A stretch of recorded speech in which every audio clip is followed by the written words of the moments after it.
নমস্কাৰ স্বাগতম জনাইছো আপুনি চাই আছে আফটাৰনুন এক্সপ্ৰেছ ষ্টুডিঅ'ত মই গীতাশ্ৰী আৰম্ভণিতে ব্ৰেকিং নিউজ বোকাজানৰ পুৰণা লাহৰীজানত 2.5 কোটি টকাৰ ড্ৰাগছ জব্দ কৰা হৈছে প্ৰায় 340 গ্ৰাম হেৰইন জব্দ কৰা হৈছে লাহৰীজান আৰক্ষীৰ অভিযান চলিছিল য'ত জব্দ কৰা হৈছে এই 340 গ্ৰাম হেৰইন আৰু 27টাকৈ সাবুনৰ বাকচত লৈ অনা হৈছিল সৰবৰাহকাৰীয়ে অতি কৌশলেৰে এই 27টা সাবুনৰ বাকচত ড্ৰাগছখিনি লৈ আনিছিল মণিপুৰৰ পৰা গুৱাহাটী অভিমুখে অহা এখন বাছত অনা হৈছিল এই ড্ৰাগছখিনি ভিতৰত ড্ৰাগছ সৰবৰাহকাৰী আজাদ খানক আটক কৰি ইতিমধ্যে সোধাপোছা আৰম্ভ কৰিছে আৰক্ষীয়ে আৰু বোকাজান মহকুমা আৰক্ষী বিষয়া জুন দাসৰ নেতৃত্বত চলিছিল এই অভিযান পুনৰ জনাইছো লাহৰীজান আৰক্ষীৰ এই অভিযান চলিছিল আৰক্ষী বিষয়া জুন দাসৰ নেতৃত্বত চলোৱা হৈছিল এই অভিযান য'ত এখন বাছৰ পৰা মণিপুৰৰ পৰা গুৱাহাটী অভিমুখী এখন বাছত এই ড্ৰাগছখিনি জব্দ কৰা হৈছে বোকাজানৰ পুৰণা লাহৰীজানত 2.5 কোটি টকাৰ ড্ৰাগছ জব্দ কৰা হৈছে লাহৰীজান আৰক্ষী অভিযান চলাই জব্দ কৰিছে 340 গ্ৰাম হেৰইন 27টাকৈ সাবুনৰ বাকচত ভৰাই আনিছিল এই ড্ৰাগছখিনি অতি কৌশলেৰে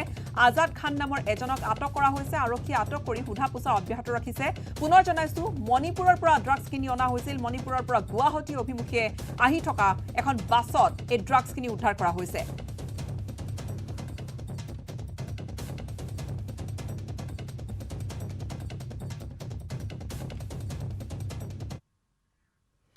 ডক্টৰ নভনীল বৰুৱাৰ অভিযোগৰ পিছতে ডিজিপি ভাস্কৰজ্যোতি মহন্তই প্ৰতিক্ৰিয়া ব্যক্ত কৰিছে ডক্টৰ নভনীল বৰুৱাই ফোন কৰাৰ কথা স্বীকাৰ কৰিছে ডিজিপি ভাস্কৰজ্যোতি মহন্তই ৰাজকন্যা সন্দৰ্ভত ডক্টৰ নভনীল বৰুৱাই ডিজিপিৰ কৰিছিল ফোন ৰাজকন্যা গ্ৰেপ্তাৰ কৰিব নেকি সুধিছিল ডক্টৰ নভনীল বৰুৱাই ৰাজকন্যা গ্ৰেপ্তাৰ কৰা হ'ব বুলি কৈছিল ডিজিপি ভাস্কৰজ্যোতি মহন্তই তদন্তত আৰক্ষীয়ে গাফিলতি কৰা বুলি মন্তব্য কৰিছে ডিজিপিয়ে আৰু এই ঘটনা বিধায়ক জড়িত সন্দৰ্ভত চলি আছে এতিয়া অনুসন্ধান সাংবাদিকৰ প্ৰশ্নৰ উত্তৰ মন্তব্য দিলে এই ধৰণে ডিজিপি ভাস্কৰজ্যোতি মহন্ত আৰু ঘটনাটোত বিজেপি বিধায়ক জড়িতৰ অভিযোগ উত্থাপন হৈছিল এগৰাকী বিজেপিৰ বিধায়ক জড়িত থকাৰ অভিযোগ উত্থাপন হৈছিল তাজ ভিভান্তাৰ সিসিটিভি ফুটেজ চাই অনুসন্ধান কৰিবলৈ নিৰ্দেশনা দিয়া হৈছে যদি তাজ ভিভান্তা জড়িত আছে তেনেহলে তাজ ভিভান্তাৰ বিৰুদ্ধে ব্যৱস্থা লোৱা হ'ব বুলি ক'লে ডিজিপিয়ে ডক্টৰ নভনীল বৰুৱা মোক ফোন কৰাটো হয় 4 তাৰিখৰ দিনা তেখেতে এটা টেক্সট SMS কৰিছিলে মোলে কিবা বিশেষ কথা আছে মই চাব নোৱাৰিলোঁ বহুত দেৰি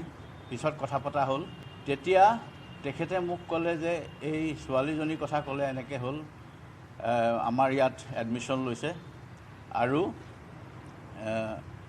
মোৰ তত্ত্বাৱধানতে বৰ্তমান আছে আপোনালোকে তেওঁক এৰেষ্ট কৰিব নেকি সেই বুলি সুধিছিলে তেতিয়া মই স্পষ্ট ভাষাত কওঁ হয় তেওঁক এৰেষ্ট কৰিম কাৰণ আমাৰ পুলিচৰ নিম্নবৰ্গৰ কিছুমান মানুহৰ দুখৰ কাৰণে এই মানে তেওঁ ওলাই যাব পাৰিলে গতিকে ডেফিনেটলি আমি তেওঁক এৰেষ্ট কৰিবলৈ গৈ আছোঁ তেতিয়া মোক তেওঁ ক'লে যে এটা কথা তেখেতৰ অলপ সেলফ হাৰ্ম টেন্ডেন্সি আছে সুইচাইডেল টেন্ডেন্সি আছে গতিকে আপোনালোকে কাইণ্ডলি এই এৰেষ্ট কৰিলেও যাতে সাৱধানতাখিনি লয় আমি তেতিয়া মই কওঁ যে সেইটো কৰা হ'ব কিংবা ICUত থৈছে নে ক'ত থৈছে কেনেকুৱা কৰিছে সেইবিলাকৰ বিষয়ে আমাৰ আলোচনা হোৱা নাই কেৱল সেইখিনি কথা পতা হৈছে তাকে লৈ পেলাই মই সেইদিনা আহি পেলাই আমাৰ স্পেচিয়েল ডিজি ল এণ্ড অৰ্ডাৰৰ লগত আলোচনা কৰিছিলোঁ কৰি পেলাই আমি কৈছোঁ যে এনেকৈ ধৰণৰ ফোন আহিছে আৰু এই ধৰণৰ সেলফ হাৰ্মৰ কথা কোৱা হৈছে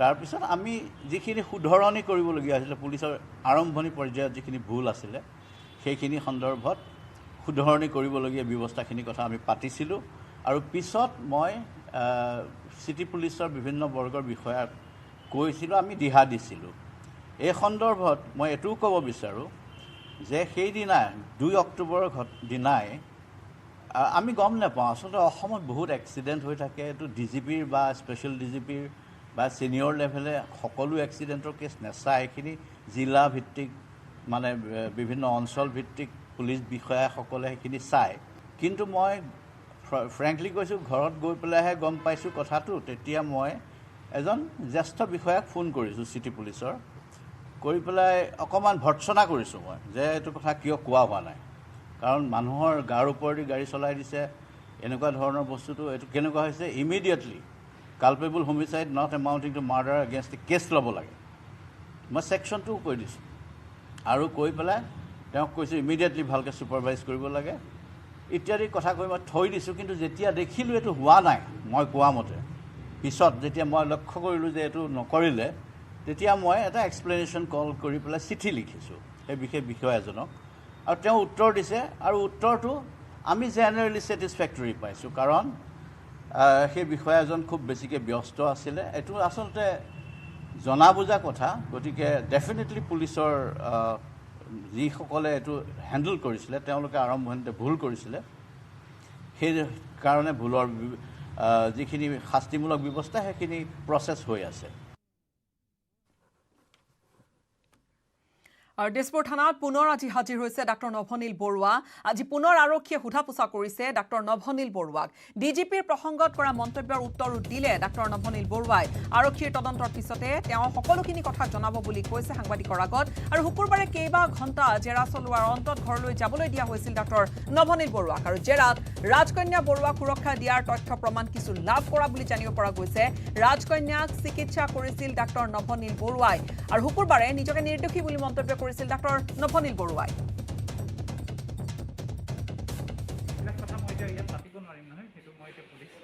মানে পুলিচ হেৰি থানাৰ ভিতৰত আছে এনেকুৱা ধৰণৰ কথা পতাটো ঠিক কথা নহ'ব হেৰি এইটো কি কয় এই পুলিচ ইনভেষ্টিগেশ্যনবিলাক শেষ হ'বলৈ দিয়ক মই নিশ্চয় সকলো কথা ক'ম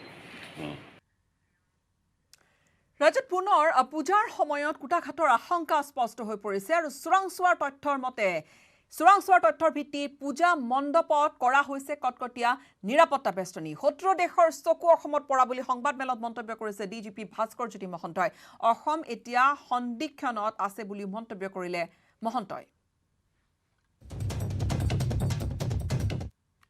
আশা কৰোঁ দুৰ্গা মাতাৰ আশীৰ্বাদ আমাৰ ৰাজ্যবাসীৰ ওপৰত বৰ্ষণ হ'ব এতিয়া পূজা সন্দৰ্ভত আমি কেতবোৰ মিটিং কৰিছোঁ মই যোৱা পৰহি ভিডিঅ' কনফাৰেন্স কৰিছোঁ সকলো জিলাৰ ছুপাৰিণ্টেণ্ডেণ্ট অফ পুলিচ সকলো কমাণ্ডেণ্টসকলৰ লগত আৰু এই সন্দৰ্ভত কেতবোৰ বিধি নিৰ্দেশনা ইতিমধ্যে জাৰি কৰা হৈছে চৰকাৰৰ তৰফৰ পৰা আমাৰ কেতবোৰ খবৰ আছে আমি অকণমান সতৰ্ক হোৱা ভাল কাৰণ অসমখন এতিয়া এটা সন্দিক্ষণত আছে শত্ৰু ৰাষ্ট্ৰ বহিৰাষ্ট্ৰৰ কেতবোৰ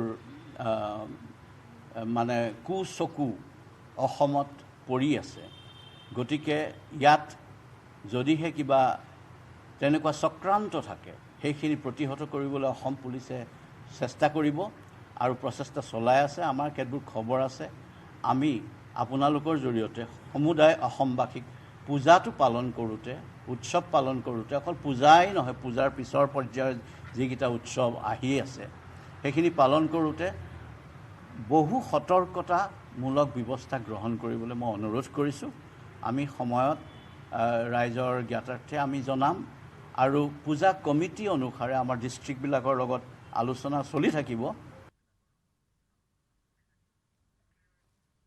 দেশত প্ৰত্যেক দিনাই টিকাকৰণৰ সংখ্যা বৃদ্ধি হৈছে কিন্তু টিকা গ্ৰহণৰ ক্ষেত্ৰত মানুহে পিছ হুহুকি অহাত প্ৰশাসনে সমস্যাৰ সন্মুখীন হ'বলগীয়া হৈছে ইন্দোৰৰ এটা পৰিয়ালে টিকা ল'বলৈ এই কাৰণে অনিচ্ছা প্ৰকাশ কৰিলে উৰা বাতৰিত ভুল গৈ তেওঁলোকৰ বিশ্বাস যে টিকা ল'লে মানুহৰ মৃত্যু ঘটে আৰু টিকাকৰণৰ বাবে নেটৱৰ্ক 18 আৰু ফেডাৰেল বেংকৰ সজাগতা অভিযান সঞ্জীৱনী শ্বট অফ লাইফ দলতাবাদ গাঁওখনত প্ৰৱেশ কৰে আৰু পৰিয়ালটোক বুজায় যে টিকা সম্পূৰ্ণ সুৰক্ষিত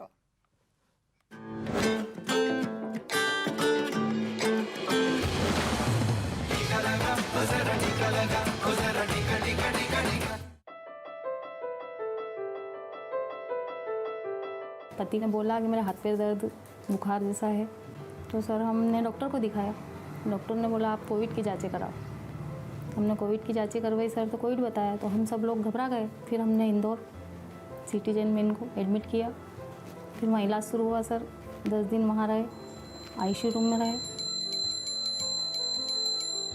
हम जिस दिन गांव में आए थे वैक्सीनेशन सर्वे के लिए कुछ घरों में सर्वे करा हमने उसके पश्चात हम इनके घर आए तो उनके घर के जो सदस्य थे उनसे हमने सर्वे किया कि आपके यहाँ वैक्सीनेशन हुआ कि नहीं हुआ तो उनके घर में 2 जनों का वैक्सीनेशन हो चुका था तो हमने बोला आपके घर में कितने सदस्य हैं तो उन्होंने बोला 8 सदस्य हैं तो 8 सदस्य के बाद हमने पूछा कि बाकी लोगों ने क्यों नहीं कराया तो उनके घर में बोले कि हमारे पापा को कोविड हो चुका था और कोविड होने के कारण अब वैक्सीनेशन हम नहीं करा रहे क्योंकि आसपास के गांवों से हमारे परिचितों से हमें जानकारी मिल रही है कि यानी कि वैक्सीनेशन लगाने से लोग मर जाते हैं बीमार हो जाते हैं कुछ तो अफवाहें थी कि इससे कुछ लोग मर जाते हैं बहुत तेज़ बुखार आता है तो मेरा हस्बैंड बीमार थे, इसलिए हमने सोचा सर कि अगर हम वैक्सीन लगा लेंगे, तो हम भी घबरा गए थे कि लगाने से हम बीमार हो जाएंगे, कुछ हो जाएगा, तो हमने किया कि नहीं, हम वैक्सीन नहीं लगाएंगे। संजीवनी संस्था को मैं धन्यवाद देता हूँ। उन्होंने हमारी बहुत हेल्प की है, हमारे घर पर आकर समझाया कि आपको वैक्सीन लगाना है। जो स्कूल तक नहीं पहुँच पाते थे उनके लिए उन्होंने गाड़ी की व्यवस्था भी की, ले गए और लाए भी सही। और हम संजीवनी संस्था को धन्यवाद देते हैं कि आज हम उनसे जागरूक हुए हैं और हमारा देश भी जागरूक रहेगा।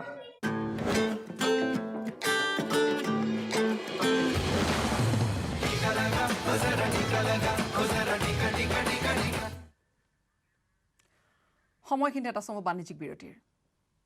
অল দ্য বেষ্ট নিউজ 18 যোনটো প্ৰগ্ৰাম লৈছে ৰাইজিং স্পৰ্টছ আৰু চাইনিং নৰ্থ ইষ্ট, ইয়াৰ কাৰণে মই শুভেচ্ছা জনালোঁ। All the best, thank you. মই ব্যৱহাৰ কৰোঁ আটাইতকৈ সবল আৰু সতেজ cement, Surya cement. Surya cement, অটুট ঘৰ, অটুট অসম।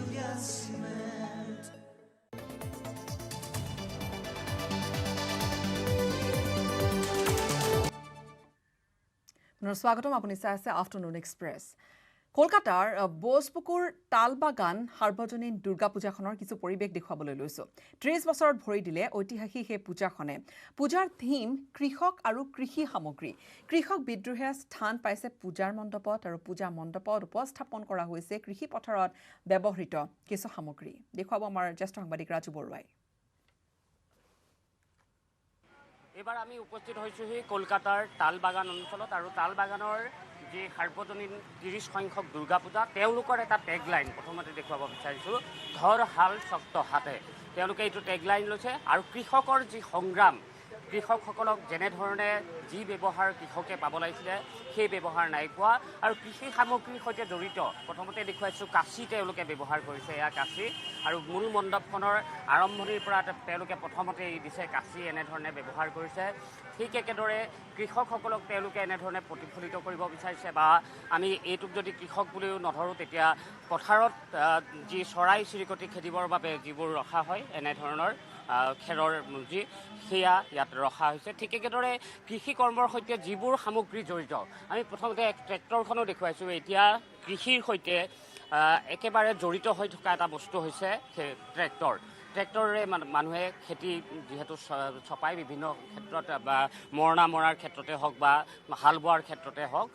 আৰু প্ৰথমতে মই যিহেতু আমি থিমটো তাত দেখুৱাইছিলোঁ, তেওঁলোকৰ টেগলাইন যিটো দেখুৱাইছিলোঁ সেই সম্পৰ্কে আমি জনালোঁ। আৰু ইয়াৰ পিছতে যদি আমি ট্ৰেক্টৰখন দেখুৱালোঁ, ইয়াত তালবাগান যি সাৰ্বজনীন দুৰ্গা পূজা, তেওঁলোকে চকীৰ যে এতিয়া দুৰ্ব্যৱহাৰ হৈছে, অৰ্থাৎ জনতাৰ কণ্ঠ যি ৰুদ্ধ কৰিবলৈ চেষ্টা কৰা হৈছে, তাক এক প্ৰকাৰ তেনেকৈ তেওঁলোকে ইয়াত দেখুৱাবলৈ যত্ন কৰিছে। আমি কিছু আৰু আগুৱাই যাম, আগুৱাই গৈ আমি আন কিছু দৃশ্য আপোনালোকক দেখুৱাবলৈ যত্ন কৰিম, নিউজ 18 অসম নৰ্থ ইষ্টৰ দৰ্শকক। আৰু গামোচা, কৃষকে পিন্ধা গামোচাকো তেওঁলোকে ইয়াত প্ৰতিফলিত কৰিব খুজিছে। আৰু এইফালে যদি আমি চাওঁ, তেনেহ'লে মোৰ সোঁহাতে থকা যিটো আছে, সোঁহাতৰ এই ছবিখিনি আমি দেখুৱাইছোঁ যে কৃষকৰ মুখৰ হাঁহি, কৃষকৰ মুখত যি হাঁহি, সেই হাঁহিখিনি আমি প্ৰথমতে দেখুৱাইছোঁ। আৰু ইয়াৰ বিপৰীতে তেওঁলোকে আন দিশত, যদি সোঁহাতে সেইখিনি আছে, আন দিশত কিন্তু দুখ দেখুৱাবলৈ যত্ন কৰিছে। কৃষকৰ দুখ যি আছে, দুৰ্গতি যি আছে, সেই দুৰ্গতিক তেওঁলোকে ইয়াত তুলি ধৰিবলৈ যত্ন কৰিছে। আমি মূল মণ্ডপো দেখুৱাম, তাৰ পূৰ্বে আমি কৃষকৰ দুখ, হাহাকাৰ, সেই হাহাকাৰখিনি, কৃষকৰ চকু পানী ইয়াত তেওঁলোকে তুলি ধৰিবলৈ যত্ন কৰিছে এইসকল কৃষক। আৰু চকী আমি ইতিমধ্যেই কৈছোঁ যে যিসকল চৰকাৰ প্ৰশাসন তেওঁলোকৰ কথা নুশুনে, কৃষকৰ কথা নুশুনে, কৃষকৰ সংগ্ৰামক নুবুজে, সেই সকলোবোৰ কথা ইয়াত তুলি ধৰিবলৈ যত্ন কৰিছে। আৰু এইবাৰ আমি প্ৰতিমাৰ দিশে যদি যাওঁ, প্ৰতিমাও ইয়াত খুব সুন্দৰভাৱে ইয়াত নিৰ্মাণ কৰিছে। আৰু তাত তেওঁলোকে মূল প্ৰতিমাত প্ৰথমতেই নাঙল তেওঁলোকে ব্যৱহাৰ কৰিছে, হাল, ধৰ হাল শক্ত হাতে, তেওঁলোকৰ যিটো টেগলাইন, তেওঁলোকৰ যিটো থিম আমি প্ৰথমতে দেখুৱাইছোঁ। ইয়াত নাঙল এনেধৰণে ব্যৱহাৰ কৰিছে, অৰ্থাৎ কৃষি কৰ্মক সম্পূৰ্ণৰূপে ইয়াত দেখুওৱা হৈছে। আৰু সকলোৱে খুব সুন্দৰভাৱে মাস্ক পৰিধান তেওঁলোকে কৰিছে, আৰু যিখিনি নীতি নিয়ম আছে সেই নীতি নিয়মখিনি তেওঁলোকে মানিছে। আৰু আমি ইয়াত যিসকল লোক জড়িত হৈ আছে, আমি তেওঁলোকৰ সৈতে কথা পাতিম। অকণমান তেওঁলোকে যদি আগবাঢ়ি আহে। यहाँ पे जो थीम लिया है, हर हाल शक्त हाथे, हर हाल शक्त हाथे, और कृषकर जी संग्राम, वो संग्राम को यहाँ पे दिखाने के लिए दिखा रहा है। हाँ, जो हमारा थीम है इसका किसी के जो आंदोलन हो रहा है, अभी जो किसी आंदोलन हो रहा है उसके बड़े भाई हम लोग ये थीम बनाया है, इसलिए इसका नाम दिया धारा हल सकता है। बांग्ला में जो बोलता है हल मतलब दो तरफ का होता है। एक है हम लोगों का फैमिली का जो हल होता है ना, सब बड़ा जब बड़ा होता है सब उसका पूरा मेंटेन उनका होता है, उसका हल बोलते हैं बांग्ला में। और एक हल है कृषक जो चाष करता है ना, उसका हाल जो फला होता है उसका हाल बांग्ला में हाल बोलता है। इसलिए हम लोग वो थीम बना है जो कृषक इस टाइम कृषक का जो आंदोलन हो रहा है सारा भारत में, उसका ऊपर कृषक का श्रद्धांजलि करके ही हम लोग ये थीम बनाया है। ये आप लोगों का 30 साल हो गया है। 30 साल। हाँ, कितना आदमी होता है? ये हर रोज 2 लाख 4 लाख लोग डेली आता है, सुबह से रात तक 2 से 4 लाख डेली। 2 পৰা 4 লাখ পৰ্যন্ত ইয়াত লোক হয় বুলি কৈছে দৰ্শনাৰ্থী ইয়ালৈ আহে। আৰু এইবাৰ যি থিম ব্যতিক্ৰমী থিম তেওঁলোকে লৈছে, আনন্দ, কৃষকৰ যি আনন্দ সেয়াও দেখুৱাবলৈ যত্ন কৰিছে, কৃষকৰ যি দুখ সেয়াও দেখুৱাবলৈ যত্ন কৰিছে। আৰু এই যি তালবাগান দুৰ্গা পূজাৰ সাৰ্বজনীন পূজা আমি ইমান সময় আপোনালোকক দেখুৱালোঁ। এইবাৰ আপোনালোকক লৈ যাম আমি আন এক পূজা মণ্ডপলৈ। কলকাতা যিহেতু পূজা বুলি ক'লে এক সুকীয়া পৰিচয় আছে, বলক যাওঁ আহক আমি আন এক পূজা মণ্ডপলৈ। পৰৱৰ্তী খবৰলৈ আগবাঢ়িম। শাৰদীয় দুৰ্গা পূজালৈ মাজত মাথো 2টা দিন বাকী থকাৰ মাজতে সকলো পূজা কমিটি ব্যস্ত হৈ পৰিছে পূজাৰ প্ৰস্তুতিত। আৰু ইয়াৰ সমান্তৰালকৈ 100 বছৰ অতিক্ৰম কৰা ধাৰাপুৰ তালুক দুৰ্গা পূজা কমিটিখনো ব্যস্ত হৈ পৰিছে। আৰু এইবাৰ কোভিড প্ৰট'কল মানি অনুষ্ঠিতভাৱে আয়োজন কৰা হৈছে দুৰ্গা পূজা। ধাৰাপুৰৰ হিন্দু মুছলিম উভয়ে সকলোৱে মিলি পালন কৰিছে এই দুৰ্গা পূজাখন বহু বছৰ ধৰি। আৰু পৰম্পৰাগতভাৱে হোম যজ্ঞৰে বেনঢুলীয়া আয়তীৰ নাম আদি মাংগলিক নীতি নিয়মৰ মাজেৰে সম্পন্ন কৰা হৈছে এই পূজা ভাগ।